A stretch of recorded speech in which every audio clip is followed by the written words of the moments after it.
Na sziasztok srácok, ebben a videóban azt fogjátok látni, ahogy én timeless-ben összeteszem egy ilyen nagyon menő, ilyen repülőgépet fogok összetenni. Ezt fogjátok látni timeless-ben, úgyhogy alá kommentálom. Itt az elejénál láthatjátok, elkezdtem itt a vázát építeni. Nagyon jól haladtam vele.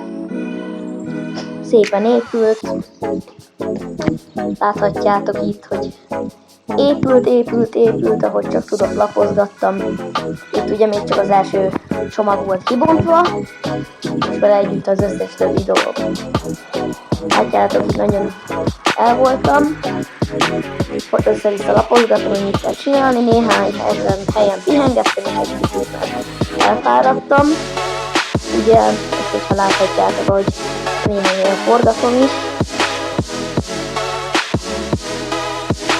Kicsit csöndben maradok, amíg nézhetitek, hogy megy ez az egész. Itt ugye megmutattam, hogy milyen jó. Elkezdtem építeni. Tovább.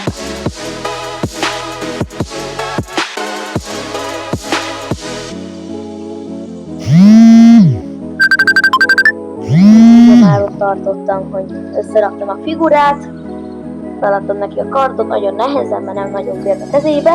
És ugye itt kivontottam a második csomagot, és itt félre kellett tenni a másik részt, mert egy új részt kellett építeni. Itt nem nagyon látszódik olyan sok minden, hogy mit építek, mert elég kicsi az elem.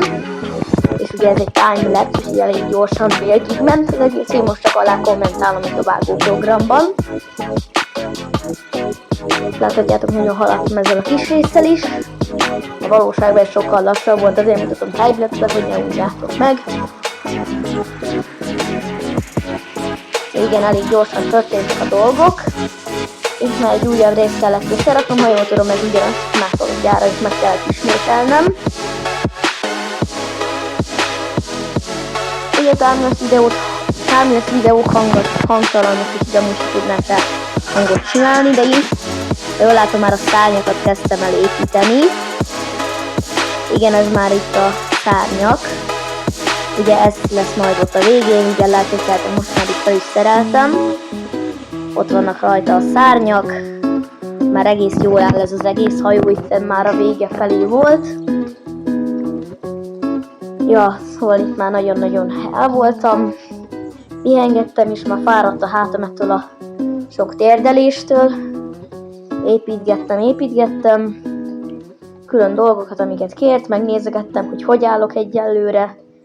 Meg itt még rakosgattam hozzá perelemet. Tehát itt már nagyon a végéhez közeledtünk, mert itt már szinte majdnem kész voltam. Itt már a telefon elérte az 5%-os energiát, úgyhogy itt már el kellett kezdenem kicsit nyomkodni a telefont, hogy kikapcsoljon. De nem mindegy, láthatjátok, hogy már elég sok minden már fel van rajta szerelve. Apukám kicsit odajött, utána el is küldtem, hogy most éppen videózok, úgyhogy menjen innen. És akkor itt nagyon elkezdtem építeni, ez már itt az utolsó másodpercek, és így végül el is lettem kész.